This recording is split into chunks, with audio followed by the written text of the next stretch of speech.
All your injuries on your offensive line coming. Bradbury's full go, and so we'll have him. Barr and Bryce will be out. Yeah, we should have them both back next week, so that's the good thing about it. But we'll play Tyler Jones and Garrett Bradbury at guard, and maybe Tooney some in there as well. See how it's going. But they both had really good weeks, so excited to see those guys play. Jones and Bradbury had really good weeks. They did, really good, yeah. Jones was a guy, obviously, going into the season, you had kind of penciled in there at the left tackle. He did.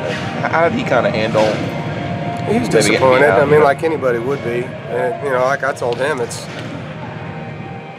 you know, a tribute really to what Will did more than what he didn't do. Will just really played well in fall camp, and you know, Will's 6'6", and he liked length to tackle. So when we were able to get a taller guy there, it helped us. And Will was hurt most of spring ball, so we never saw that competition really happen until fall camp. So you know, Will gave us a chance to be longer there, and I told Tyler it's going to be a matter of time, just like last year when Tony sat on the sideline for 4 games and then he started the last 9 for us. So we just need to be ready when it comes, and he had a good week. South Alabama seems to have lived on the big play. Just talk about that. They have speed. I mean, that's the thing when you watch them. They're fast, and you know, the tailback's averaging whatever 9 yards a carry because he's got an 80-yard run, a 70-yard run, and that helps your stats. You know, the receiver in the Nebraska game in particular got behind people, and then their tight end in the San Diego State game got behind them. So they've had some big chunk plays, and you know, you don't see them having series after series of success. You know, it's really big, one big play here, one big play there. And so, you know, obviously that's a goal of ours, is to limit their ability to have big plays in the game.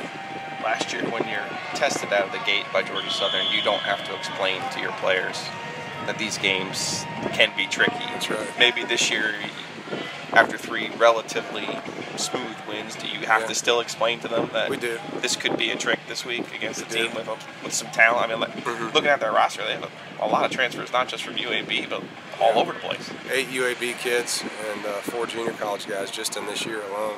You know. Alabama, Texas Tech, Virginia players. Tech. I mean, it's all over the tape. Our guys know, and it helps when you have things happen in college football too. You know, and you see other teams in the country upset, you can go to those games and say, hey, look what happened to so-and-so this week, look what happened to this team, and they didn't handle their business, and let's not be one of those examples, you know. So we talk a lot about it, but you still have to go out there and play.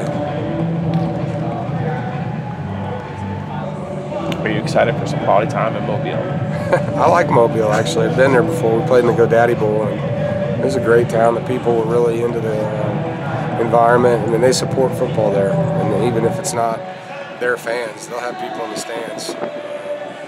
You know, when we played there at NIU, I mean, shoot, we hardly had anyone travel, and the whole game was packed playing Arkansas State. So I would assume we're going to have a festive crowd. On your Wolfpack caravan circuit this spring, did you give the Got Man a hard time about his dad lining this thing up for you? Or? No, I think he's going to be down there though. Godfrey's down there, so seeing his family, and he'll be at the game with us. I'm excited to go down there. You know, I mean, it's a good recruiting base too. So hopefully, you know, we'll play well in front of their people, and it might help us down the road with some kids. Greenwich still played 18 snaps last week. Is he full go? He is. He is full go, and you know, I think you're going to see as the season goes on. It kind of depends on what we're doing. There's a lot of packages that David's in, and we just haven't gotten to a lot of it yet, unfortunately for him. But he's practiced well, and there's been a couple games where he's been wide open, and Jacoby just didn't see him. He threw it to somebody else. We still had a completion on both plays, you know. His time's going to come, and he knows that. He's got a great attitude about it. Maybe an unsung hero with Cook. I mean, he's taking more snaps than any tight end. What does he do out there to stay on the field? Cole is a blue-collar guy that blocks his butt off, man, and he's gotten better and better each week. He can set the edge when we're running gap plays and power and counter and things like that. And he's just a team player. He'll do anything you ask him to do, and he's very physical. How much team stuff do you do leading up to the game, or do the guys stay in their hotel rooms, or how do? I mean, obviously it's a very long day. It is. Game day, you mean? Yeah. When you're on the road and it's 8 o'clock Eastern time. We'll have treatment time, you know, where they come down and give the training staff and the weight room staff, stretch them out. We'll have a walkthrough. Obviously we feed them a couple times and try to break the day up that way. You you know, with college football being on a Saturday, it helps a little bit so they can keep their mind in football. Virginia Tech game will be a little different because it's a Friday game, so we'll have to be a little more creative with how we occupy their mental part of the game that day.